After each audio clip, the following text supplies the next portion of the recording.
એક સ્ટુડન્ટ્સે ક્વેશ્ચન પૂછી લીધો કે સર આ જે ઇલેક્શન કમિશન હોય છે તેના દ્વારા ચૂંટણી પ્રોગ્રામ દરમિયાન આપણી સ્કિન ઉપર આ જે તમે માર્ક જોઈ રહ્યા છો એ કયા કેમિકલનો ઉપયોગ થાય છે. તો ફ્રેન્ડ્સ, આજે હું તમને જણાવીશ એની પાછળનું સાયન્સ શું છે.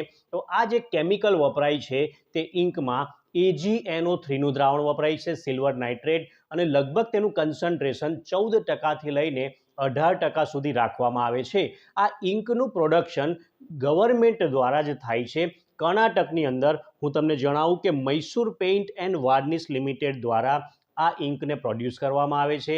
ઇન્ડિયામાં તો ઉપયોગ થાય જ છે, પરંતુ ફોરેનમાં પણ તેનું એક્સપોર્ટ થાય છે, જેમ કે Thailand, Singapore, Nigeria, Malaysia, south Africa જેવા અન્ય દેશોમાં પણ આ ઇંકને ઉપયોગમાં લેવામાં આવે છે. આ ઇંક સાયન્ટિફિકલી પ્રૂવન થઈ છે કે એ આપણી સ્કિન સાથે કોઈ પણ પ્રકારની એલર્જી નથી આપતું, કોઈ પણ સાઇડ ઇફેક્ટ નથી આપતું, માટે તેનો ઉપયોગ ઇલેક્શનમાં થતો હોય છે વોટરમાર્ક તરીકે, કે એકવાર આપણે મતદાન આપી ચૂક્યા છે તેની એક સાબિતી પણ આપણે કહી શકીએ છીએ. આ જે ઇંક છે તે લગભગ આપણી સ્કિન સાથે 14થી 20 દિવસ સુધી રહે છે અને ત્યારબાદ ધીરે ધીરે ડિસએપિયર થઈ જતી હોય છે.